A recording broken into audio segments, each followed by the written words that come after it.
আসসালামু আলাইকুম রহমতুল্লাহি ওবারাকাতুহ।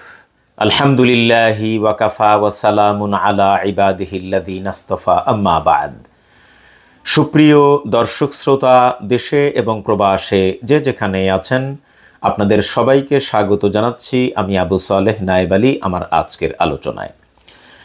দর্শক, আপনারা নিশ্চয়ই ইতোমধ্যেই অবগত হয়েছেন যে জুলাই অভ্যুত্থানের বর্ষপূর্তি উপলক্ষে বাংলাদেশ ইসলামী ছাত্র শিবির ঢাকা বিশ্ববিদ্যালয় শাখা কর্তৃক আয়োজিত ৩৬ জুলাই আমরা থামব না এই শিরোনামে তারা টিএসসিতে ৩ দিনব্যাপী একটি কর্মশালার আয়োজন করেছে এবং সেই কর্মশালার অংশ হিসেবে প্রথমে তারা বাইসাইকেল র্যালি করেছে।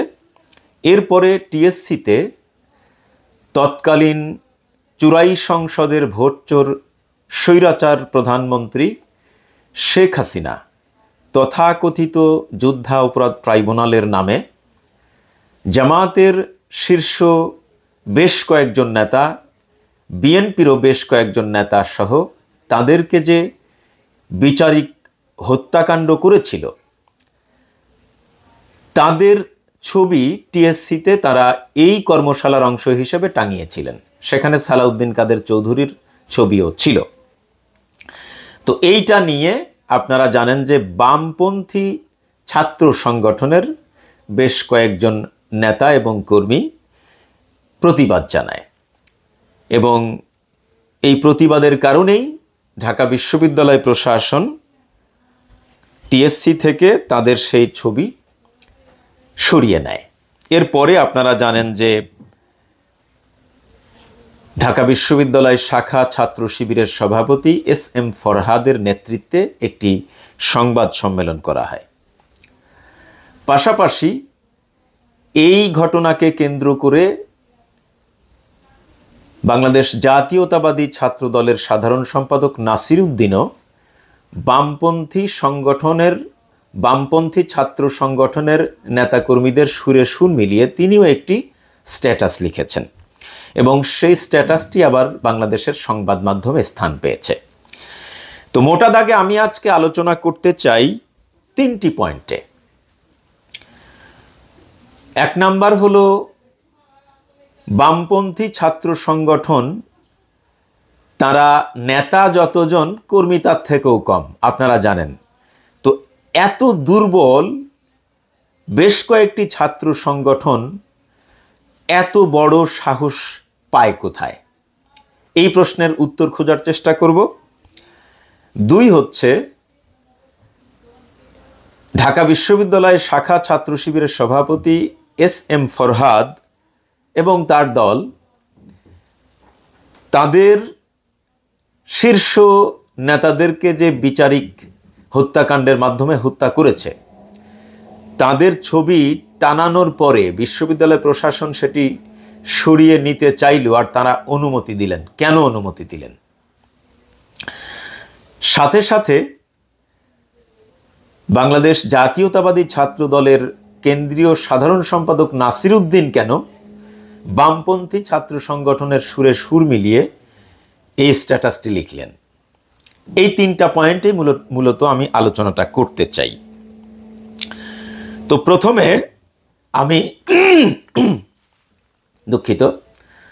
আমি আলোচনা করতে চাই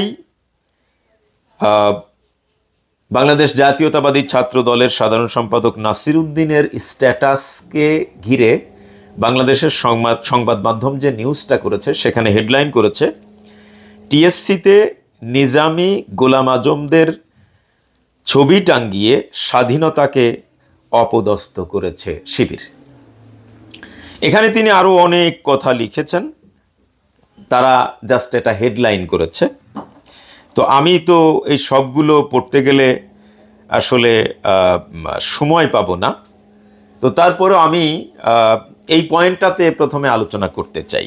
আমি তার স্ট্যাটাস নিয়ে আলোচনা করব, কিন্তু সংবাদ মাধ্যমের এই হেডলাইনের জবাবে আমি আরেকটা হেডলাইন দিতে চাই।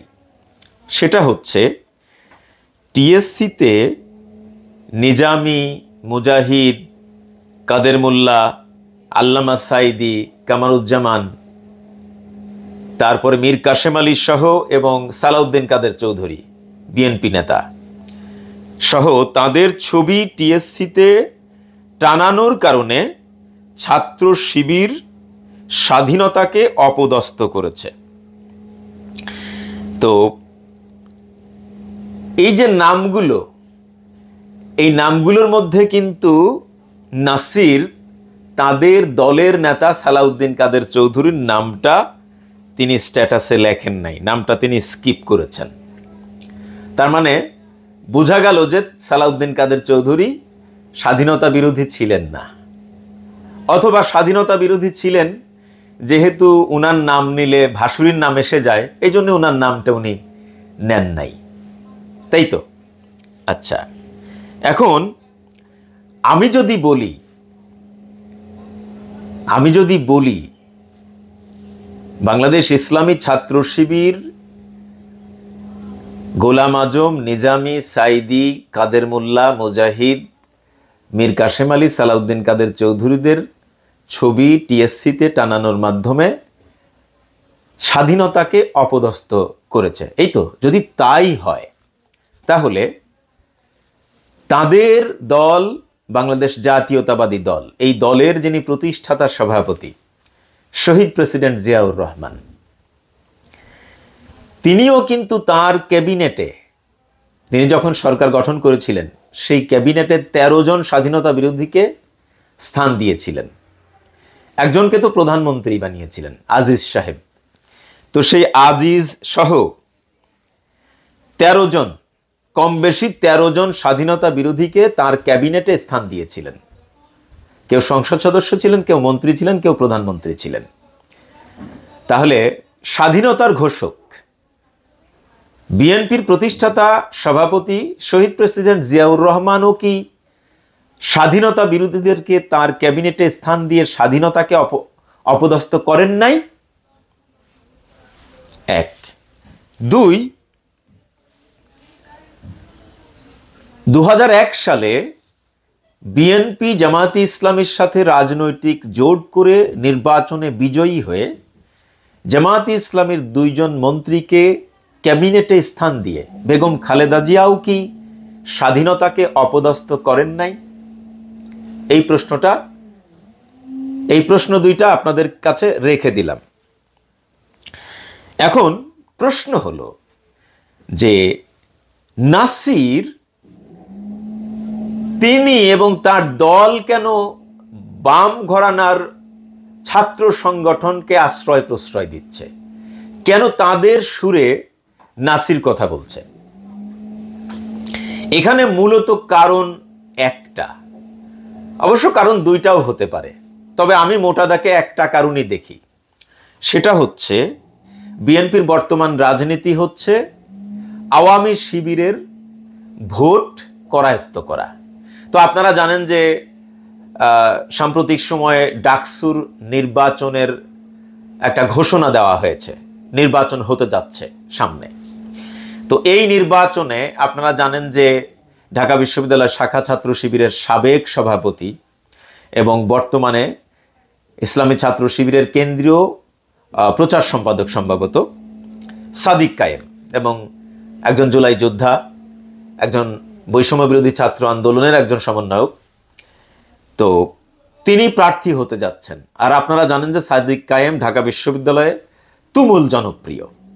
এখন সাদিক কায়েমের সাথে টক্কর দিয়ে ডাকসু নির্বাচনে ছাত্রদলের জিতে আসা অনেক কঠিন হবে। এই জন্যে তারা ঢাকা বিশ্ববিদ্যালয়ে ছাত্র লীগ নামক যে সন্ত্রাসী সংগঠনটা ছিল, ওই সংগঠন এখন নাই, কিন্তু ওই সংগঠনের নেতাকর্মীরা তো এখনো আছে, সেই সংগঠনের ভোট তো এখনো আছে। তো আগামী ডাকসু নির্বাচনে ছাত্রলীগের ভোট টানার জন্যেই এই চেতনা ব্যবসার রাজনীতি নাসির উদ্দিন বা রাকিবরা বামদের সাথে সুর মিলিয়ে তিনিও স্ট্যাটাস লিখেছেন। আমার জ্ঞানে এটাই মনে হয়েছে।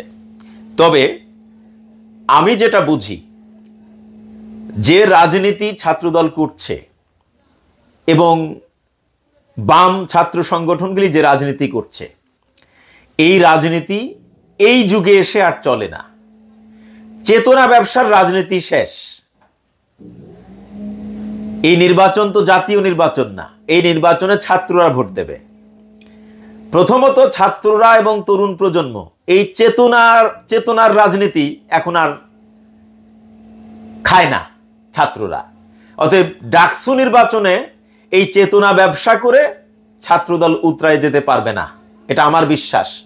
নির্বাচনের রেজাল্টের পরে হয়তো জানা যাবে কি হবে, বাট আমার বিশ্বাস তারা এই রাজনীতি করে টিকতে পারবে না। সাধারণ ছাত্ররা ছাত্রদলকে ভোট দেবে না, বাম রাজনৈতিক সংগঠনগুলিকে ভোট দেবে না, ছাত্র শিবিরকেই ভোট দেবে। তো যাই হোক, এটা তাদের ব্যাপার, তারা কি রাজনীতি করবে। তবে এই জায়গায় আমি একটা কথা বলে রাখতে চাই। আপনারা দেখুন, তারা বারবার বলছে যে, এই যে উনি এখানেই লিখেছেন যে ঢাকা বিশ্ববিদ্যালয়ের টিএসসিতে আজ ছাত্র শিবির, স্বাধীনতা বিরোধী ও মুক্তিযুদ্ধকালীন গণহত্যার উস্কানিদাতা নিজামী, মুজাহিদ, গোলাম আজম সহ আত্মস্বীকৃত স্বাধীনতা বিরোধীদের ছবি টাঙ্গিয়ে বাংলাদেশের মহান স্বাধীনতাকে অপদস্থ করেছে। আমরা তীব্র নিন্দা ও প্রতিবাদ জানাই। দেখুন, প্রথম কথা হলো, এই একই দণ্ডে কিন্তু এটিএম আজহারও দণ্ডিত ছিলেন, যাদের নাম উনি উচ্চারণ করেছেন, জামাতের সাবেক নেতা। একই দণ্ডে এটিএম আজহারও দণ্ডিত ছিলেন, কিন্তু এটিএম আজহার তিনি আইনি প্রক্রিয়ার মাধ্যমে তার বিরুদ্ধে যে রায়টা দেওয়া হয়েছিল সেই রায়টা সঠিক ছিল না। তিনি নিরপরাধ প্রমাণিত হয়েছেন। তিনি মুক্তিযুদ্ধকালীন সময়ে কোনো মানবতা বিরোধী অপরাধ করেন নাই, একেবারে আইনি প্রক্রিয়ার মাধ্যমে, আদালতের মাধ্যমে নিরপরাধ প্রমাণিত হয়েছেন। অতএব তার এই নিরপরাধ প্রমাণ হওয়াই প্রমাণ করে যে আইনি প্রক্রিয়ার মাধ্যমে জামাতি ইসলামী গোটা দল এই যুদ্ধাপরাধ, তথাকথিত যুদ্ধাপরাধ ট্রাইব্যুনাল থেকে বেকসুর খালাস পেয়েছেন, এবং তাদেরকে যে দণ্ডে দণ্ডিত করা হয়েছে সেটা ন্যায়ভ্রষ্ট রায় ছিল, বিচারিক হত্যাকাণ্ড ছিল। বর্তমান এই আদালত সেটা জাতির সামনে উন্মোচন করেছে। অতএব আইনি প্রক্রিয়ার মাধ্যমেই তারা যে যুদ্ধাপরাধী না, তারা যে মানবতা বিরোধী অপরাধী না, সেটা প্রমাণিত। এখন প্রশ্ন হলো, তারা তাহলে এই সমস্ত কথা বলছে কেন? ওই যে রাজনীতি, স্বৈরাচার হাসিনা তাদেরকে নিয়ে যে রাজনীতিটা করেছিলেন, একই রাজনীতি, একই চেতনা ব্যবসা, একই চেতনার রাজনীতি ছাত্রদল বা বিএনপিও করতে চায়। এই জন্য এটাকে সামনে এনেছে। এস এম ফরহাদ বাম ছাত্র সংগঠন এবং ছাত্র দলকে চ্যালেঞ্জ করেছেন যে এটিএম আজহার যে নিরপরাধ প্রমাণিত হয়ে বেকসুর খালাস পেলেন, উনি যদি, আপনারা বলছেন উনি রাজাকার, উনি মানবতা বিরোধী অপরাধী, উনি যুদ্ধা অপরাধী, তাই না? এটা আপনারা এখনো বলছেন। তো আদালত তো তাকে নিরপরাধ বলেই খালাস দিয়েছে। তো হেড অন থাকলে এটিএম আজহারের বিরুদ্ধে আদালতে যান, আদালতে গিয়ে মোকাবেলা করেন। আপনি বাইরে স্লোগান দিবেন, বাইরে বক্তব্য দিবেন, ফেসবুকে স্ট্যাটাস লিখবেন, কিন্তু আদালতে যাবেন না। তার মানে কি? তার মানে হচ্ছে আপনি এটা নিয়ে রাজনীতি করতে চান, এজন্য এটাকে সামনে নিয়ে আসছেন। 2 নাম্বার হলো, আল্লামা সাঈদী, অধ্যাপক গোলাম আজম, নিজামী, মুজাহিদ, কামরুজ্জামান, মীর কাসেম আলী বা সালাউদ্দিন কাদের চৌধুরী, ওনারা যদি যুদ্ধাপরাধী হবেন, 1971 সালের মানবতা বিরোধী অপরাধী হবেন, তাহলে 1972 সালে শেখ মুজিব ক্ষমতায় এসে তাদের বিচার কেন করেননি? 1979 সালে শহীদ রাষ্ট্রপতি, বিএনপির প্রতিষ্ঠাতা সভাপতি মেজর জিয়াউর রহমান, তিনিও রাষ্ট্র ক্ষমতায় আসার পর তিনি কেন তাদের বিচার করেন নাই? হুসেইন মোহাম্মদ এরশাদ স্বৈর শাসক, তিনি তো স্বাধীনতা বিরোধী ছিলেন না, স্বাধীনতার পক্ষেই ছিলেন, তিনিও কেন তাদের বিচার করেন নাই? 1991 সালে বেগম খালেদা জিয়ার নেতৃত্বে বিএনপি এককভাবে ক্ষমতায় এসেছিল, যদিও তারা এই তথাকথিত রাজাকার, তথাকথিত স্বাধীনতা বিরোধীদের সহযোগিতা নিয়ে সরকার গঠন করেছিলেন। কেন তিনি 5 বছর ক্ষমতায় থাকার পরেও এদের বিচার করেন নাই? এরপর আওয়ামী লীগ 1996 সালে ক্ষমতায় আসলো, 5 বছর ক্ষমতায় ছিল, তারাও কেন এই তথাকথিত যুদ্ধাপরাধীদের, স্বাধীনতা বিরোধীদের, রাজাকারদের বিচার কেন করেন নাই? এই প্রশ্নগুলির উত্তর কে দেবে? 2, 3 হচ্ছে বেগম খালেদা জিয়া নিজে বলেছেন, এটা বিএনপির স্টেটমেন্ট। অধ্যাপক গোলাম আজম, নিজামী, মুজাহিদ, কাদের মোল্লা, কামরুজ্জামান, মীর কাসেম আলী, এটিএম আজহার, সালাউদ্দিন কাদের চৌধুরী, তারা কেউই মানবতা বিরোধী অপরাধী ছিলেন না, যুদ্ধাপরাধী ছিলেন না। তাদের বিরুদ্ধে মিথ্যা মামলা দিয়ে, তাদেরকে মিথ্যা মামলায় ফরমায়েশি রায় দিয়ে তাদেরকে হত্যা করা হয়েছে। এটি বেগম খালেদা জিয়ার স্টেটমেন্ট।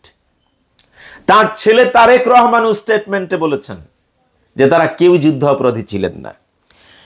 তাহলে মানে বেগম খালেদা জিয়ার স্টেটমেন্ট, তারেক রহমানের স্টেটমেন্ট, এই স্টেটমেন্টের বিরুদ্ধে গিয়ে সামান্য ছাত্র দলের সাধারণ সম্পাদক এমন হেডম দেখাচ্ছে, তার মানে কি বিএনপি কি জিয়া পরিবার থেকে হাইজ্যাক হয়ে গেল?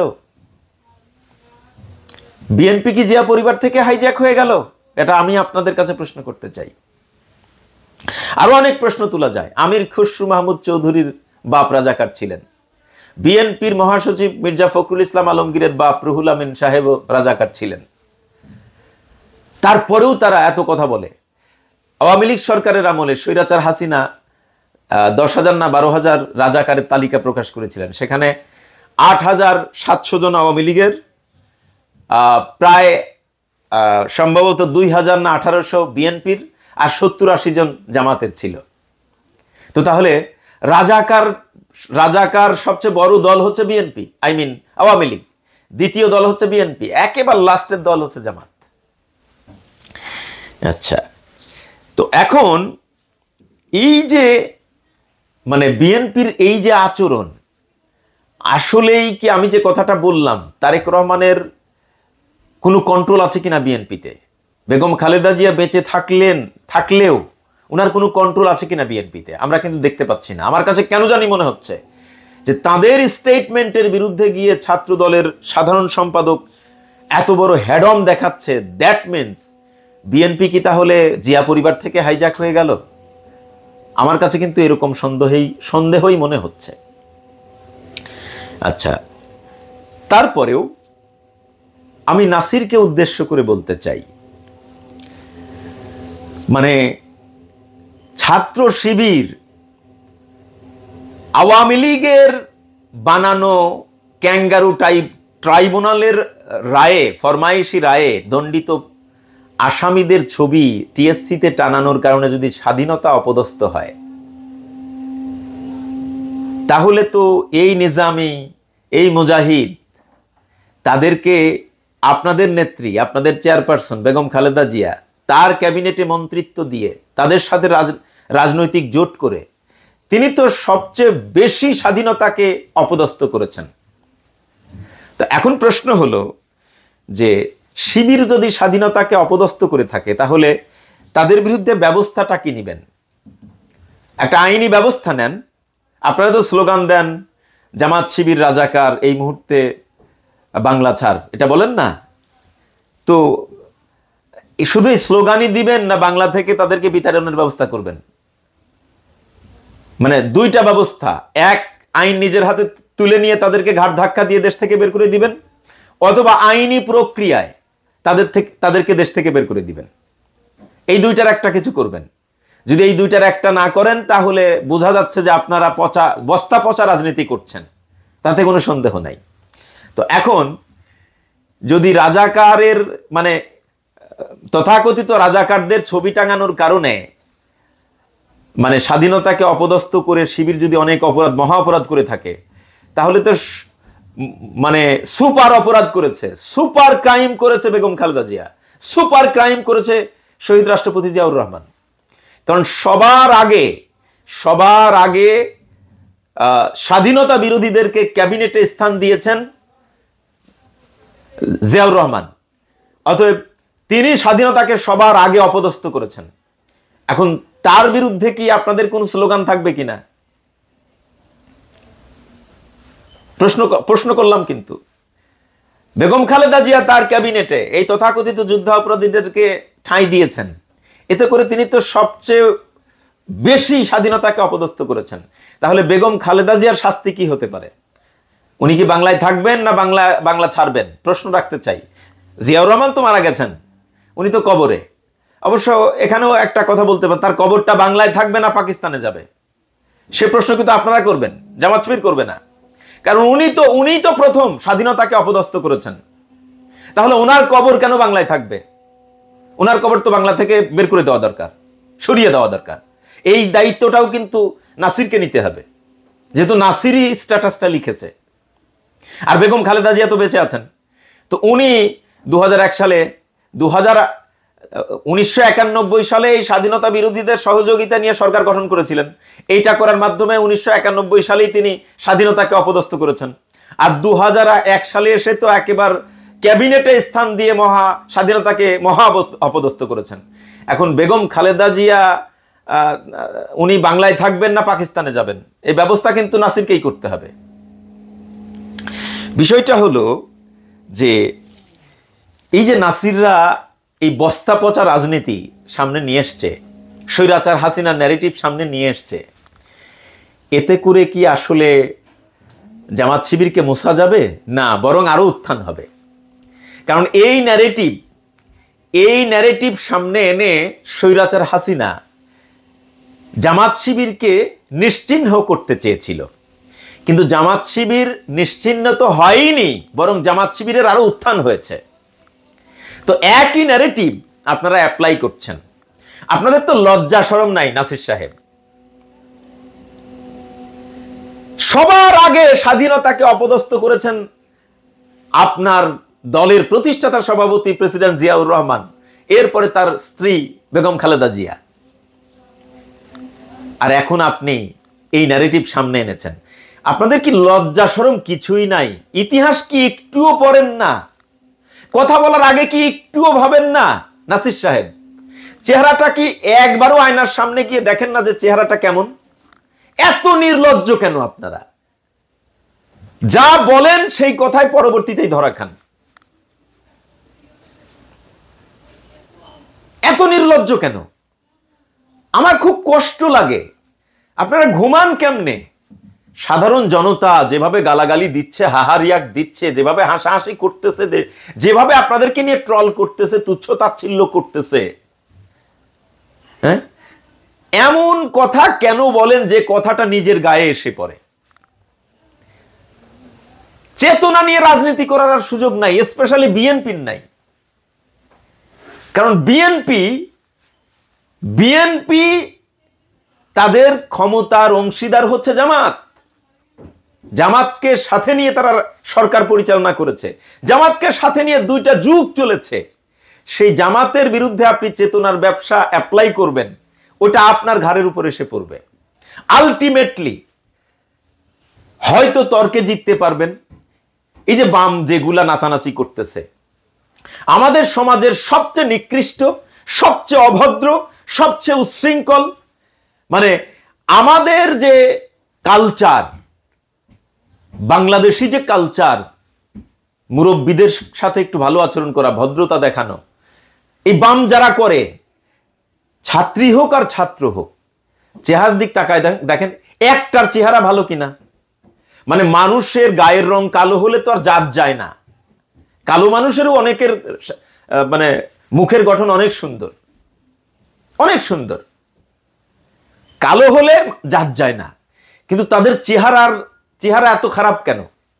খারাপ এই কারণে, গাঁজা খায়, মদ খায়, ডাল খায়, সিগারেট খায়, হিরোইন খায়, মানে এইসব নেশা জাতীয় দ্রব্য খাইতে খাইতে চেহারাটা এত খারাপ করেছে, মানে সমাজের একেবারে নিকৃষ্ট প্রাণী এগুলা। আর এগুলা যা বলতেছে সেই সুরে সুর মেলাচ্ছে নাসিরের মতো একজন সুদর্শন ছেলে, যে বিএনপির ছাত্র সংগঠন ছাত্র দলের সাধারণ সম্পাদক। আমি খুব আশ্চর্য হই, সমাজের এই নোংরা কীটদের আপনারা কেন আশ্রয় প্রশ্রয় দিচ্ছেন, কেন উস্কানি দিচ্ছেন, আমার বুঝে আসে না। তো যাই হোক, ভিডিও লম্বা হয়ে যাচ্ছে, আরো 2টা প্রশ্নের উত্তর দিতে হবে, যেহেতু আপনাদেরকে কথা দিয়েছিলাম। এই বাম ছাত্র সংগঠন এই স্পর্ধাটা পাচ্ছে কোথায়? এই বাম ছাত্র সংগঠনকে পিছন থেকে সহযোগিতা করছে ছাত্রদল। তাদের আগের সহযোগী ছিল ছাত্রলীগ, এখন নতুন মরকে তাদের সহযোগী এই ছাত্রদল। আপনি নাসিরের স্ট্যাটাস পড়লেই তো বুঝবেন যে বাম ছাত্র সংগঠনের যে উদ্দেশ্য, বাম ছাত্র সংগঠনের যে ন্যারেটিভ, সেই ন্যারেটিভের সাথে নাসিরের ন্যারেটিভের মিল। অতএব নাসিররাই এই উচ্ছৃঙ্খল সমাজের নিকৃষ্ট অপদার্থ, আমরা কাঠের ঢেকি, সমাজের কীট, এই আবর্জনাগুলোকে আশ্রয় প্রশ্রয় দিচ্ছে। তা না হলে এত বড় সাহস তো পাওয়ার কথা না। ইলিয়াস ভাইও বলেছেন, এত বড় সাহস তারা পাচ্ছে কোথায়?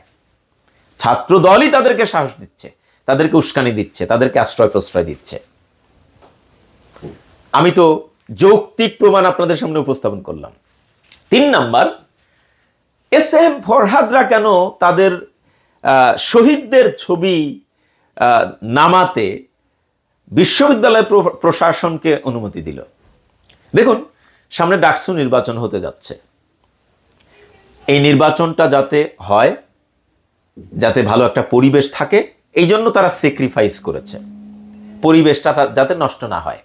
এই জন্য তারা অনুমতি চেয়েছিল, তাদেরকে রিকোয়েস্ট করেছিল, তারা বলেছে ঠিক আছে সরিয়ে নেন, এই জন্য সরিয়ে নেওয়া হয়েছে। এতে ছাত্র শিবিরের পরাজয় হয়নি, বরং ছাত্র শিবিরের জয় জয়কার হয়েছে। কারণ বিশ্ববিদ্যালয় ক্যাম্পাস নিরাপদ রাখার জন্য, বিশ্ববিদ্যালয় ক্যাম্পাসে রাজনৈতিক একটা পরিবেশটা স্থিতিশীল রাখার জন্য তারা এই সিদ্ধান্ত নিয়েছে। এতটুকু স্যাক্রিফাইস তারা করেছে, নাথিং এলস। উনি তার আপনার সংবাদ সম্মেলনে এই কথাগুলোই বলেছেন। তো সাধারণ ছাত্রছাত্রী এবং বাংলাদেশের সাধারণ ভোটার যারা আছেন, আপনারা নিশ্চয়ই আমার আলোচনা এখন শুনছেন এবং পরবর্তীতে শুনবেন। আমি ইতিহাস থেকেই কিন্তু কথাবার্তাগুলো বলেছি। অতএব বুঝে শুনে সিদ্ধান্ত নিন কাকে আপনারা সমর্থন দিবেন। এই দেশটা কিন্তু বামেদের না, এই দেশটা কিন্তু বিএনপির একার না, এই দেশটা আমাদের সকলের। সুতরাং এই দেশটা যাতে ভালোভাবে চলে, বিশ্ববিদ্যালয় ক্যাম্পাসগুলো যাতে ছাত্রদের অধিকার ক্যাম্পাসগুলোতে ছাত্রদের অধিকার প্রতিষ্ঠিত হয়, বিশ্ববিদ্যালয় ক্যাম্পাসগুলো যাতে নিরাপদ থাকে, এই জন্য ছাত্রছাত্রীদের অনুরোধ করব, কাকে সমর্থন দিলে আপনারা নিরাপদে লেখাপড়া করতে পারবেন, আপনাদের অধিকারগুলো আপনারা বুঝে পাবেন, তাদেরকেই আপনারা সমর্থন দিবেন। বুঝতে পারতেছেন তো? আমি আর ব্যাখ্যা করলাম না, কারণ ভিডিও লম্বা হয়ে যাচ্ছে। ওয়াসসালামু আলাইকুম ওয়া রাহমাতুল্লাহি ওয়া বারাকাতুহু।